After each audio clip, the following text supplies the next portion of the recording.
Chapitre 17. Conception du monde. Lors de mon ascension dans le ciel, je vis que les hommes furent créés au commencement de l'ère quaternaire. Par la suite, sur la longue route qui me mena à la rencontre de mon frère, je les examinai avec beaucoup d'attention. Et je vis que quel que soit leur pays et leur couleur, tous portaient en eux les règles de vie de l'humanité, révélées par la circoncision du cœur. Je vis aussi que ces règles étaient écrites dans la loi de Moïse, que beaucoup transgressaient en se perdant et en condamnant le monde. C'est un grand malheur, me dis-je, car ils croient fermement qu'ils sont aujourd'hui les hommes les plus intelligents que la terre ait portés. Il faut donc que tu les fasses remonter aux origines, pour qu'ils voient enfin ce qui leur en coûte d'obéir depuis toujours à des boucs qui réglementent leur vie et leurs pensées. L'esprit de groupe. Mais pour saisir les commencements du monde terrestre, il faut savoir qu'il existe depuis toujours autant de terres habitées dans le ciel qu'il y a d'étoiles, et que ces mondes sont tous reliés entre eux par la matière qui compose l'espace et avec laquelle les astres se forment. N'imaginez donc plus l'espace intersidéral entre les astres et intergalactique entre les galaxies, dépourvu de matière. Imaginez-le au contraire entièrement constitué de cette matière éthérée et subtile, l'essence, à partir de laquelle les astres se forment et se renouvellent, en étant tous reliés. Ainsi vous serez armés pour comprendre la suite des explications. Il faut également savoir que les ondes sont des vibrations de la matière, et que si certaines d'entre elles se propagent dans l'espace, c'est grâce à cette essence qui compose ce dernier. Or, de tous les êtres vivants émanent des ondes, et notamment celles qui forment la pensée humaine. L'esprit, c'est la pensée qui remonte de soi et qui s'envole pour laisser la place à d'autres pensées qui s'élèvent à leur tour, en créant ainsi un courant de pensée en soi et hors de soi. Il est en effet nécessaire que la pensée s'évapore pour qu'elle puisse se renouveler continuellement. L'esprit émane donc constamment de l'homme, comme un parfum. Et il peut se fondre avec d'autres esprits semblables pour n'en faire qu'un seul, et plus grand que l'on appelle esprit de groupe. Une personne seule et isolée peut réfléchir tranquillement, alors qu'elle ne peut plus le faire au milieu d'une foule dense qui lui happe l'esprit. On peut comparer cette foule à un incendie qui aspire les petites flammes qui le composent, ou à un groupe qui absorbe tous les individus qui le constituent. Un esprit ainsi formé est un esprit grégaire pouvant changer une multitude en un seul organisme, comme cela apparaît avec une meute de chiens qui chassent ensemble, ou à travers un banc de poissons qui se meuvent comme un seul, ou dans une nuée d'oiseaux qui évoluent dans le ciel comme un corps unique, ou dans une multitude de lucioles qui s'éclairent et s'éteignent en même temps. On peut le voir aussi avec d'autres êtres encore qui, groupés et serrés, forment pareillement un seul corps et un seul esprit directeur, auquel tous obéissent. Cette forme grégaire des choses et des êtres est générale dans l'univers, car tout ce qui existe est composé de la sorte. L'esprit céleste. Quel est le rapport de ces phénomènes de l'esprit de groupe avec le monde et Dieu? Voici, comme l'esprit remonte de l'homme, il remonte aussi d'une foule, d'une ville, d'un peuple, de tous les peuples de la terre et de toutes les terres du ciel. Et les étoiles ont un souffle qui propage dans l'espace cet esprit qui remonte des terres qu'elles éclairent et des mondes qui s'y trouvent, si bien que tous ces esprits ajoutés et mêlés n'en forment plus qu'un seul dans tout l'univers. Sans limite d'intelligence et de grandeur, il est l'esprit éternel du Tout-Puissant, cet esprit qui crée un monde vivant sur chaque nouvelle terre. Car le vivant qui se trouve dans l'intérieur des êtres ne vient point des êtres, mais de l'extérieur, et de tout l'univers forcément. Il s'agit du souffle de Dieu qui existe et se propage partout. Nous voyons ainsi, et pareillement à des petites lumières groupées qui fusionnent en une seule grande lumière, que les esprits des hommes fusionnent et forment un esprit grégaire immense qui s'élève dans les terres. Il apparaît alors que tous les astres de l'univers évoluent au sein de l'Esprit céleste et que, bien qu'unique, ce grand esprit est la somme de l'esprit des anges qui sont les êtres humains les plus nombreux de l'univers. Ceux-ci existent de toute éternité parce que Dieu et les anges sont un. C'est pourquoi les anges ne peuvent s'identifier qu'à Dieu. Jésus l'explique lorsqu'il dit qu'il est au sein du Père et que le Père est en lui. Cela parce que les Saints-Esprits sont les demeures de Dieu. Ne voyez donc pas un mystère dans la résurrection des morts s'opérant aujourd'hui par le Fils qui change l'esprit de l'homme en celui de l'ange. Car c'est aussi pour cette raison que Dieu dit encore dans la Genèse. « Mon esprit ne restera pas toujours dans l'homme, car l'homme n'est que chair, et ses jours seront de 120 ans. » Cela parce que le temps de l'homme est court. Il ne dure que peu dans l'individualité et 10 000 ans dans le sens de l'humanité. Après quoi, l'homme s'éclaire, son esprit change et devient ange. Sinon, il disparaît. Formation des êtres. Pour saisir notre propre existence sur cette terre et dissiper les ténèbres, soyons conscients que la création des végétaux, des animaux et des hommes est le fruit d'une volonté.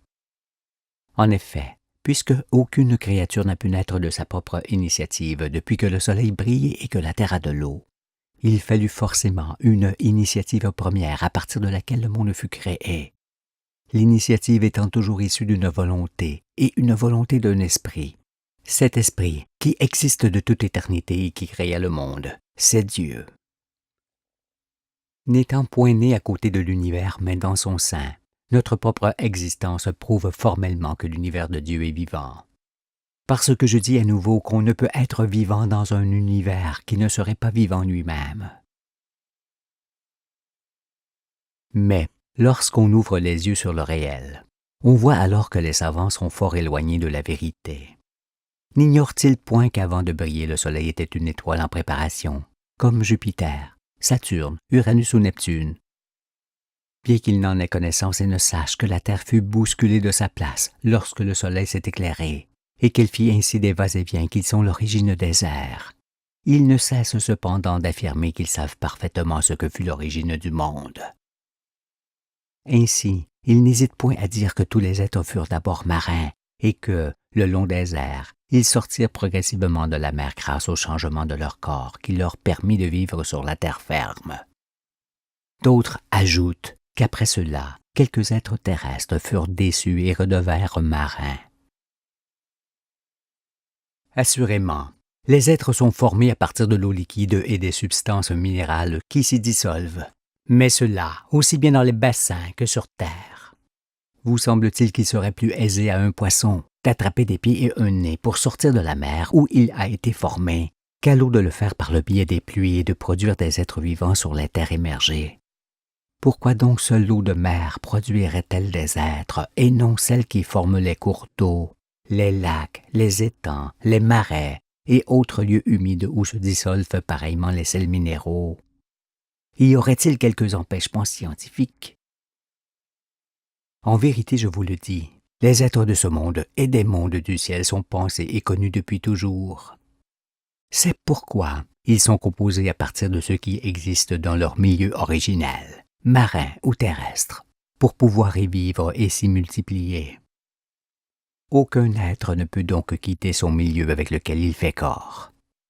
Car non seulement il n'y a aucune raison à ce qu'il le quitte, mais encore il ne peut disposer des moyens de le faire. Non, chaque espèce a sa fonction dans le monde que Dieu bâtit et il la garde. C'est pour cette raison qu'aucune espèce ne se modifia dans le temps par adaptation de cette espèce à un milieu différent de celui de ses origines et qui lui aurait été forcément hostile.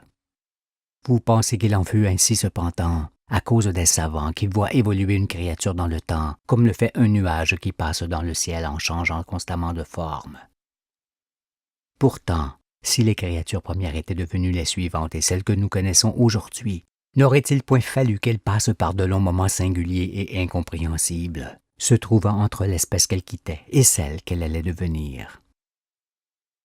Si donc, et comme cela est affirmé par les scientifiques, une algue marine choisie par le hasard fut progressivement transformée en poisson osseux qui, ne pouvant plus rester dans l'eau, fut changé progressivement en rongeur terrestre, puis en singe moyen et, dans ces derniers temps, en grand savant. Quel était donc le nombre de formes inconnues de cette créature pendant sa longue évolution qui la fit passer par tous ces genres? Telles les formes changeantes d'un nuage, ce nombre est forcément illimité. Si donc il y a transformation continuelle des espèces en d'autres espèces, pourquoi alors sur la chaîne de l'évolution d'une créature ne trouvons-nous que les traces d'êtres connus et aucune trace des innombrables créatures intermédiaires qui les séparent? Ces créatures intermédiaires et toujours différentes, qui ne laissèrent aucune trace de leurs pieds et de leurs os, sont-elles des entre-espèces invisibles? Ce sont les chaînons manquants, répondent les scientifiques, sans prendre le temps de remarquer que les chaînons d'une chaîne, eux, peuvent tous laisser leur empreinte sur le sol avant que la rouille n'accomplisse son œuvre. La construction du monde. L'observation des êtres antérieurs ou contemporains montre à l'évidence que les espèces ont été créées telles qu'elles sont, en réponse des conditions de vie offertes, et qu'aucune d'entre elles n'est transformiste, ni n'eut d'ancêtre de ce genre. Toutes furent composées telles qu'on les connaît, chacune à leur tour, à partir de ce qui existait en leur jour, dans leur ère, et en fonction de ce que devait être le monde. Cela fut ainsi depuis le précambien jusqu'au quaternaire dans lequel nous nous trouvons. Écoutez-moi, existant de toute éternité, Dieu connaît depuis toujours les mondes qu'il crée avant même de les créer.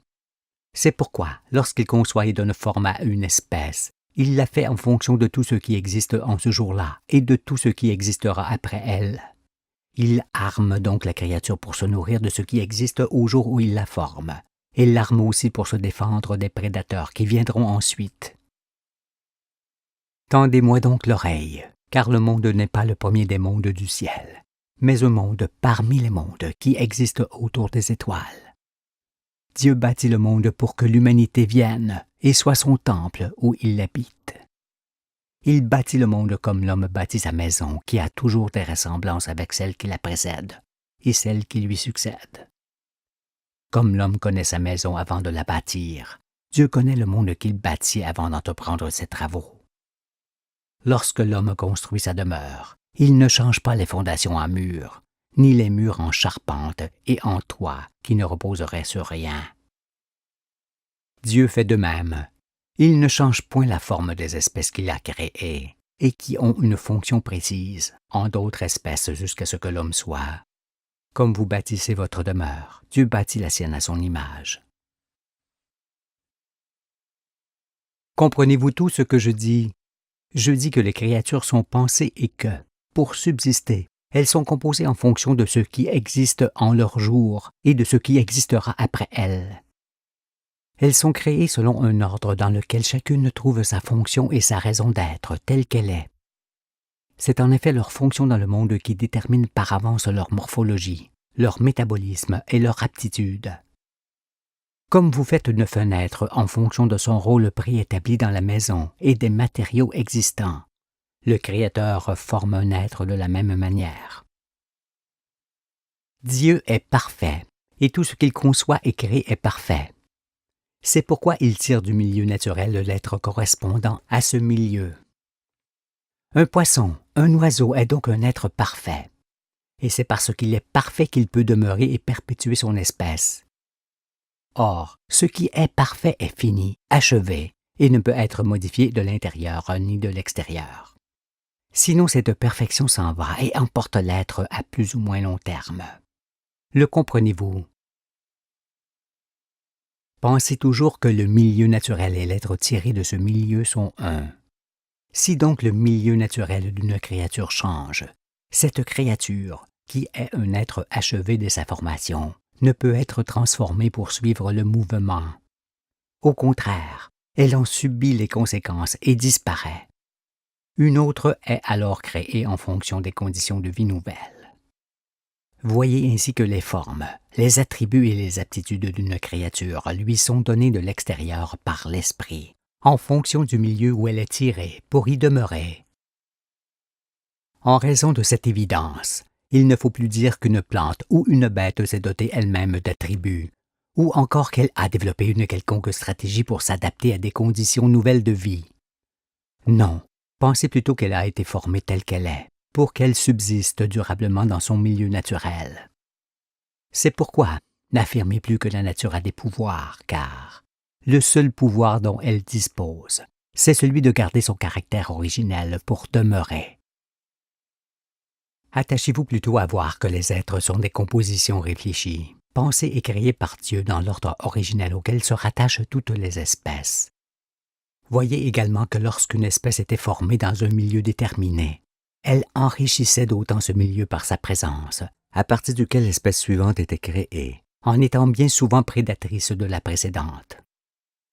Entendez ici que la créature est toujours la juste réponse et la somme de ce qui existe dans le milieu où elle est composée. Ainsi, de composition en composition nouvelle, on en arrive à l'homme, qui est la somme de toutes. Il est donc placé au sommet de la création, parce qu'il porte forcément en lui tout ce que les autres créatures réunies portent en elles. Étant dernier né sur terre, l'homme est l'héritier de tous les êtres qui le précédèrent. Il n'est donc pas une espèce comme les autres, car il n'est pas fondation, ni mur, ni charpente, ni toit, comme le sont les espèces dans leur genre.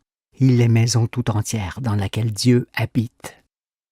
Plus aucun être ne pouvait donc être créé après l'homme, qui est forcément l'être le plus grand qui puisse exister. Ici ou ailleurs, il est toujours le représentant de la divinité. La Terre est un des innombrables jardins du ciel qui, à partir de l'eau, des minéraux et des changements climatiques, s'est continuellement enrichi d'espèces nouvelles jusqu'à ce que l'homme soit. L'on voit ainsi que sans les végétaux et les animaux qui précédèrent Adam et Ève, ceux-ci n'auraient pu être créés. Et c'est pour qu'ils dominent sur tout que Dieu leur donna un corps qui se tient debout. Car debout signifie la domination. C'est pourquoi les bêtes qui se déplacent face contre terre redoutent l'homme, d'autant qu'elles ressentent qu'il est comme Dieu. En raison de cela, plus une bête est intelligente, plus elle craint l'homme, et plus volontiers elle se soumet à lui, parce qu'elle ressent mieux que les autres bêtes ce qui vient d'être dit. L'étude des changements climatiques, consécutifs au va-et-vient que la Terre fit par devant le Soleil, fera apparaître plus clairement encore que les espèces végétales, animales ou humaines, n'ont jamais été l'objet d'un changement de morphologie ou d'aptitude, mais qu'elles furent toutes créées selon leur genre, en fonction de ce qui existait en leur temps, et tel que nous les connaissons. Rien n'a changé en elles. Que l'on cesse alors de prétendre que l'homme est une bête comme les autres, qu'il marchait autrefois à quatre pattes et qu'il s'est exceptionnellement redressé le long des âges, parce que cela ne rend pas resplendissant d'intelligence ceux qui l'affirment, ni ne les couvre de dignité. Non, l'étude des astres nous montrera dans la certitude que l'homme fut créé dans 4 couleurs, il y a peu de temps et tel qu'il est de nos jours.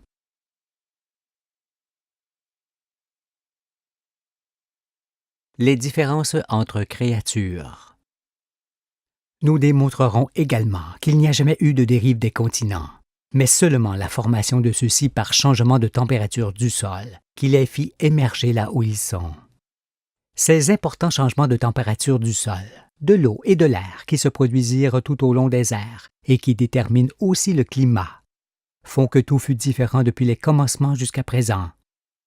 Par conséquent, les créatures qui naquirent le long des airs, tout autour de la terre et en tout pays, portaient forcément en elles ces différences qui permettent la structure du monde et l'esprit qui émane de lui.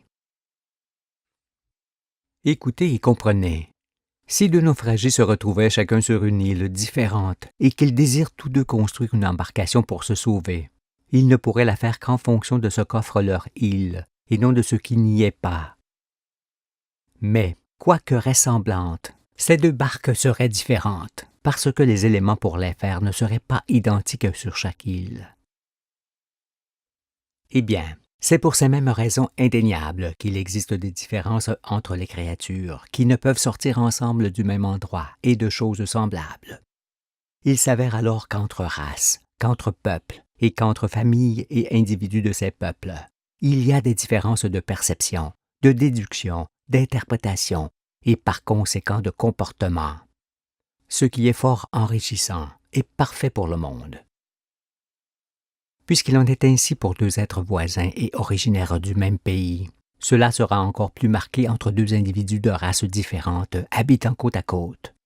C'est pourquoi, si l'Autochtone se conduit dans son pays comme il convient de le faire, avec les éléments qui s'y trouvent, l'étranger, lui, se conduira comme il le ferait dans son pays d'origine, ce qui ne manquera pas de créer des sources de conflits, l'étranger étant la mauvaise réponse des lieux et du peuple. Par fraternité, on peut aller dans tous les pays du monde pour rendre d'amicales visites à leurs habitants et partager le savoir avec eux.